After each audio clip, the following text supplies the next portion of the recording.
Bueno, hoy día vamos a exponer sobre fotografías en estuche y bueno, vamos a exponer sobre el daguerrotipo, el ambrotipo y el ferrotipo.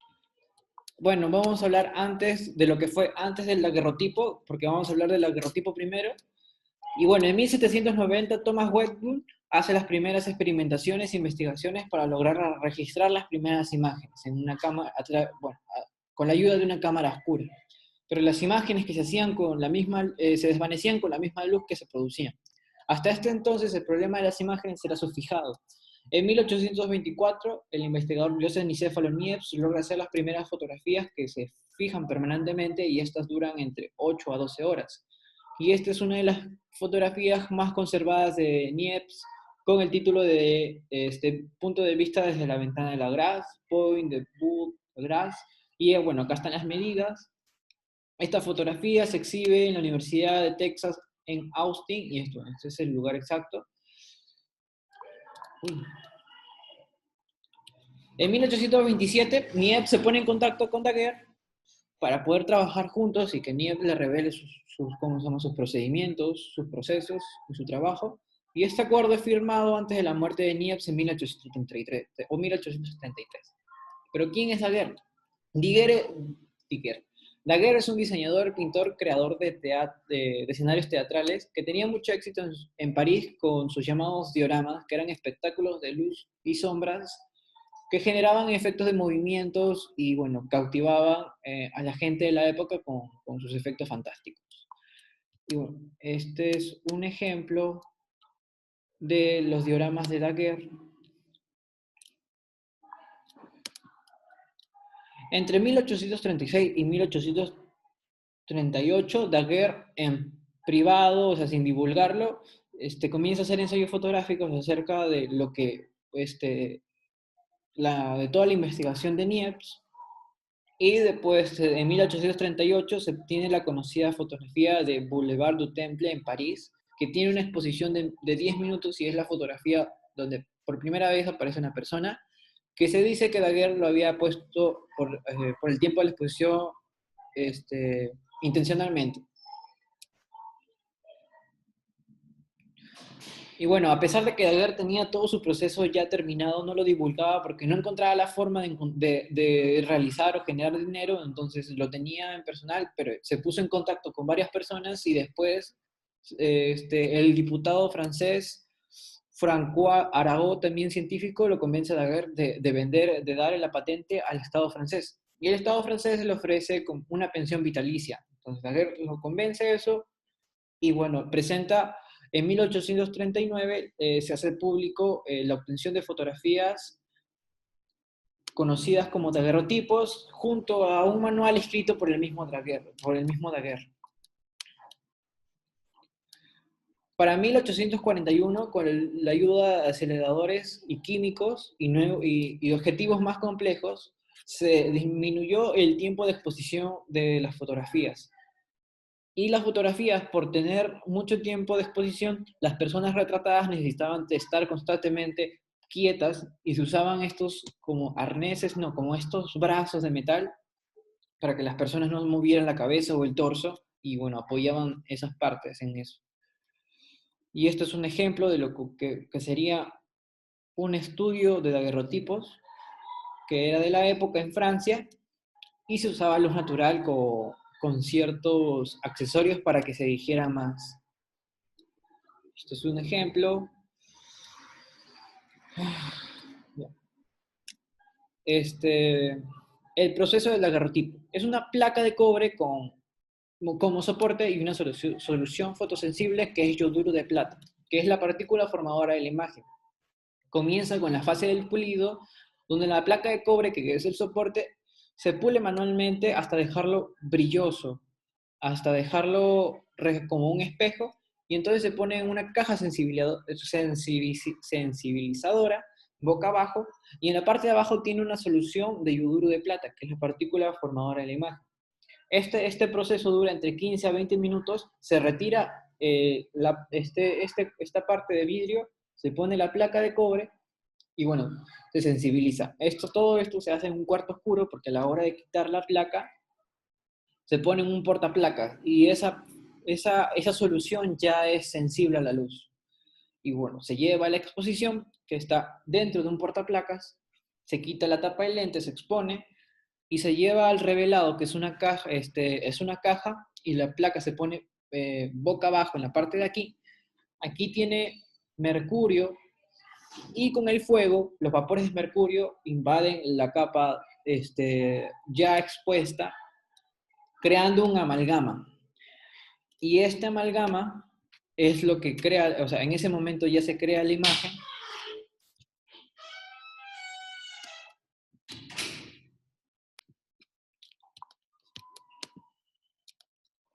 Y bueno, después de este proceso, se va a la fase del fijado, que es con tiosulfato de sodio, que es el fixer. Y bueno, se retiran los haluros de plata no expuestos a la luz. Y bueno, inicialmente el método de Daguerre fue utilizar solución saturada caliente de sal común. Y bueno, en la fase del dorado, antes ¿cómo se llama? La incorporación del fase del dorado, el daguerrotipo dentro del estuche, si lo sacabas, esa capa el daguerrotipo era muy delicado, era tan delicado como el polvo del ala de una mariposa. Y en 1840 es incorporado por Hippolyte Fizeau la fase del dorado, que consiste en una solución de cloruro de oro que se pone en la placa que ya está previamente caliente, y esto hace que las partículas de plata se fortalezcan. Y bueno, este es un ejemplo de la fase del dorado. Aquí ya se había puesto el cloruro de oro y con agua destilada se está retirando el cloruro de oro. Para ya cuando se seque, va a poner calienta para que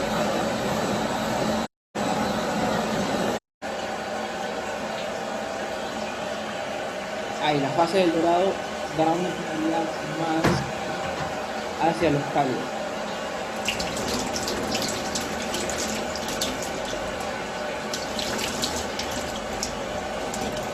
Esa fue la fase del dorado. Y bueno, él es el que incorpora la fase del dorado. Y ahora una de las características del daguerrotipo. Vamos a hablar de la estructura del daguerrotipo. Este es un daguerrotipo en estuche. Y si lo separamos y lo desmembramos, está la placa de cobre donde está la imagen, un marco que lo encierra para protegerlo del vidrio que lo protege, y que todo se encierra en un marco que cierra todo, y esto es parte del estuche. El daguerrotipo se hacía por placa, por media placa, por un cuarto, y así poco a poco se iba dividiendo. Con el pasar de los años se pudo lograr que el daguerrotipo esté en anillos y botones, y estos son ejemplos que conseguí, pero que están a la venta, de daguerrotipos en anillos y botones. Y bueno, otra de las características del daguerrotipo es el espectro de la luz, que bueno, cuando es muy en el espectro de la luz, es muy sensible a las longitudes de onda corta, o sea, a la luz, a los colores azules, a los rayos UV. Por eso las personas que salían con ojos azules, que tenían ojos azules, salían con los ojos blancos. Bueno, y vuelvo a decir, los ojos azules dentro del espectro de la luz se veían blancos, y los colores de longitud de onda corta, como los rojos, se veían de color negro, hasta el punto de no tener detalles. Otro de los efectos del daguerrotipo es que es un positivo y es un negativo, depende de la luz reflectante. Y bueno, esto es un ejemplo de cómo es que es un negativo al inicio, pero si lo mueves, no al inicio, sino que es un negativo y un positivo, pero depende de la posición, se puede ver en positivo o en negativo. Ya, el referente histórico que escogí es Richard Beard. ¿Y por qué lo escogí? Porque es la persona que hizo el primer estudio fotográfico, que es en Inglaterra, en 1841. Y bueno, esto es uno de los ejemplos de sus fotografías.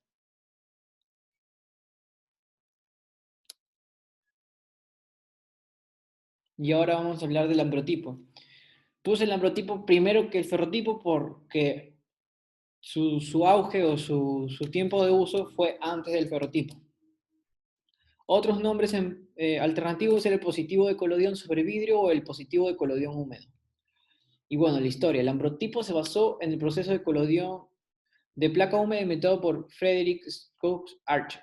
Los ambrotipos eran negativos subexpuestos, deliberadamente hechos por el proceso y optimizados para verlos como positivos en su lugar. Este es el inventor del colodión de placa húmeda. Y bueno, los ambrotipos en Estados Unidos empezaron a utilizarse en principios de la década de 1850 y en 1854 lo patentó James Ambrose Cutting en Boston. Aunque Cutting, el titular del patente, había bautizado el proceso de su nombre, parece que el término ambrotipo en sí mismo pudo haberse sido acuñado por primera vez en la galería Mark Arthur por un conocido daguerrotipista.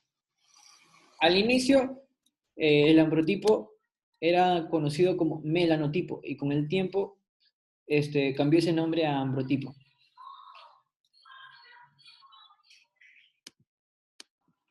Es introducido por primera vez en 1854 en varios establecimientos de daguerrotipos. Los ambrotipos eran mucho menos costosos de producir que los daguerrotipos. Por eso se pusieron de moda, pero a mucha gente les disgustaba, que, no sé, depende del gusto de las personas. Los ambrotipos no tenía el negativo y el positivo que generaba el daguerrotipo al momento de verlo con la luz, pero el ambrotipo, bueno,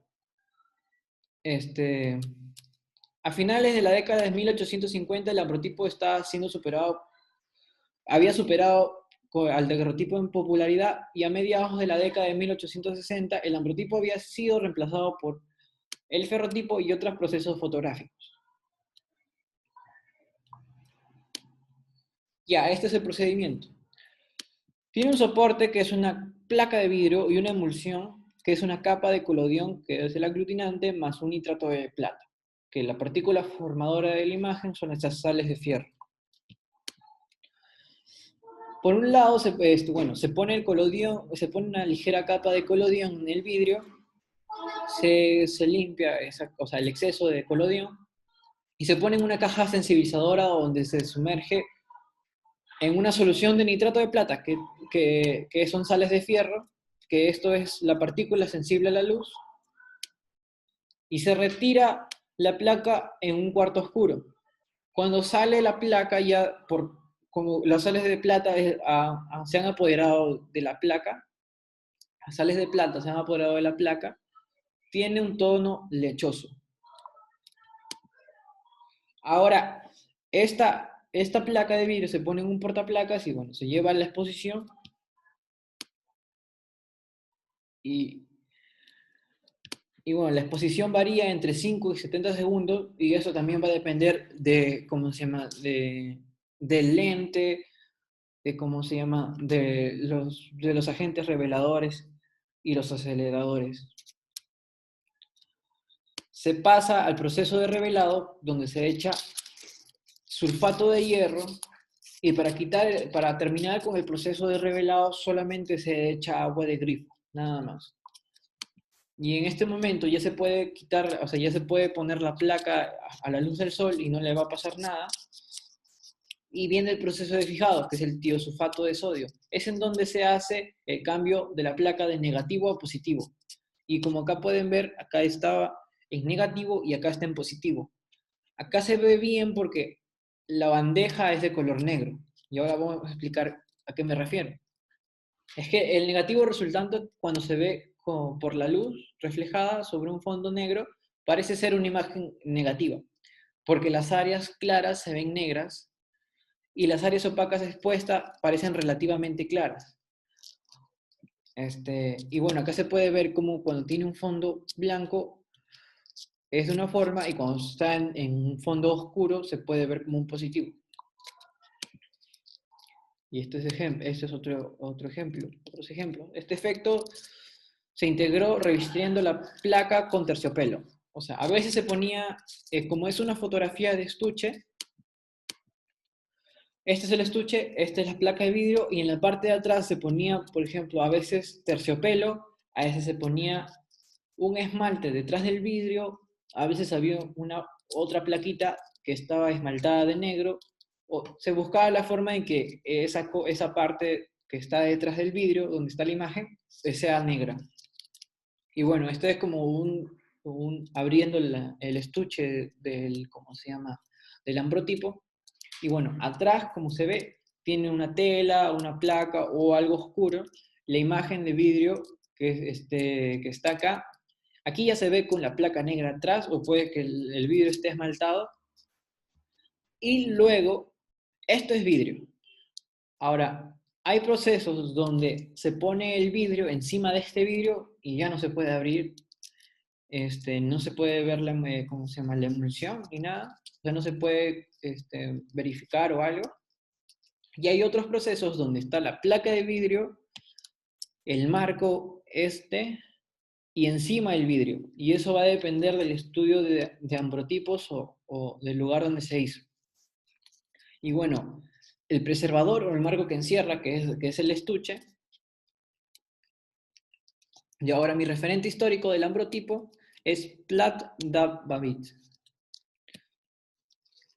Bueno, él en un lado de Estados Unidos, en las cataratas de Niágara, este fotógrafo fotografía turistas contemplando las cataratas, este, y luego se las vende a estas personas como su fin es lucrativo, y le da la oportunidad a los turistas de poseer un recuerdo de su viaje.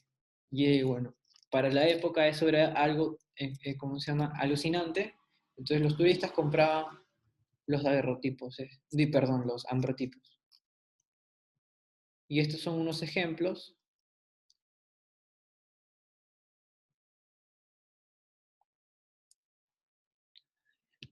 Ahora vamos a hablar del ferrotipo, que en inglés se llama Tantype, y bueno, melanotipo. Ya, el proceso fue descrito por primera vez por esta persona, Adolphe Alexandre Martin, en Francia en 1853, y en 1856 fue patentado por Hamilton Smith en Estados Unidos y por William Cullen en Reino Unido.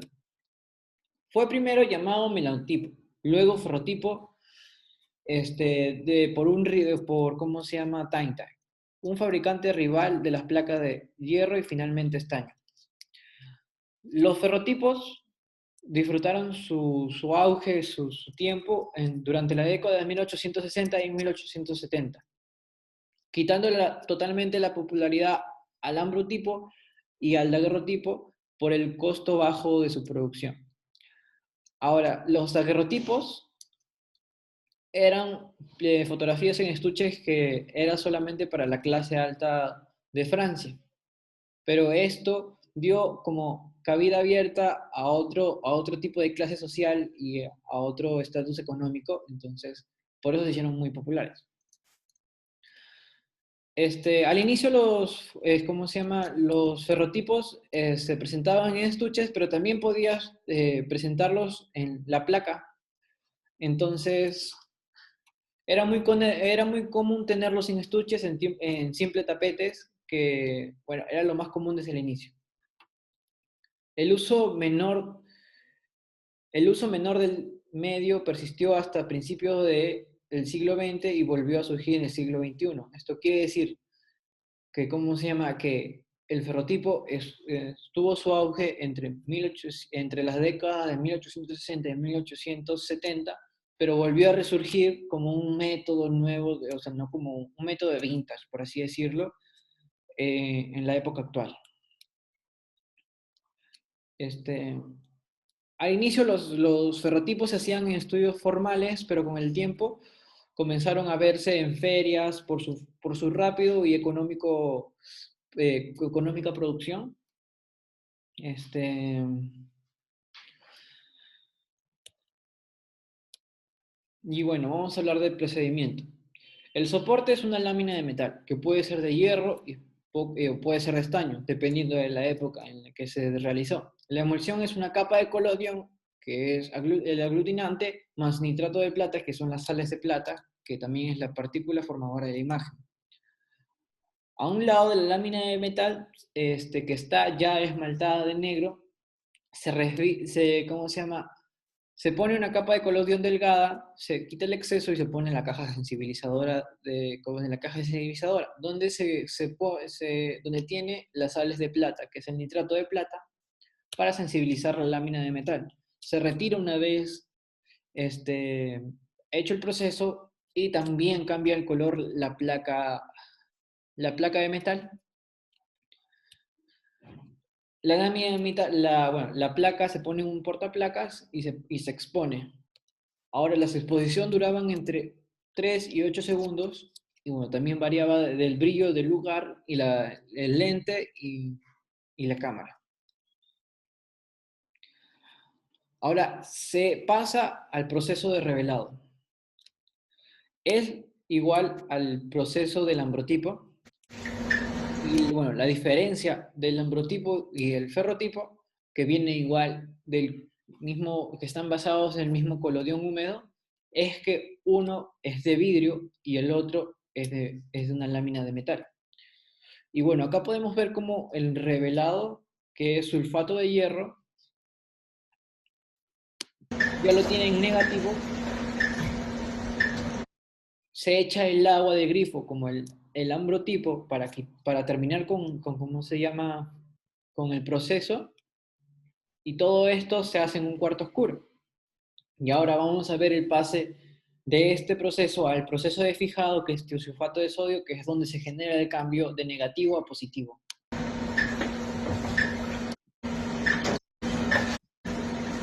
Acá,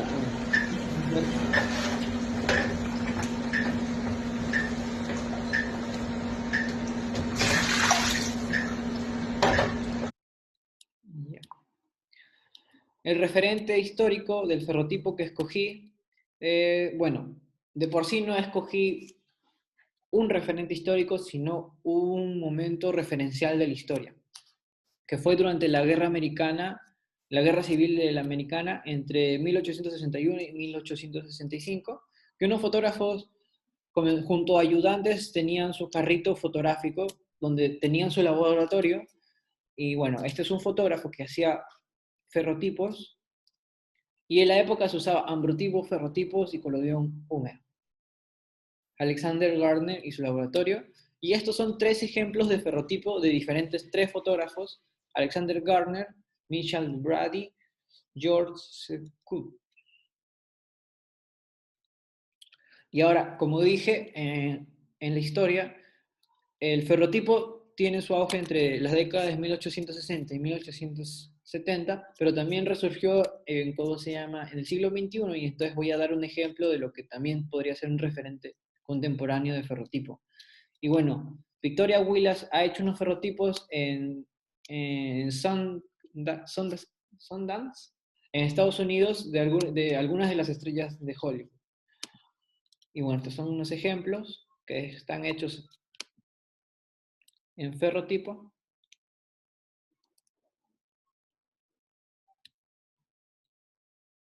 Y bueno, acá está la bibliografía. Muchas gracias.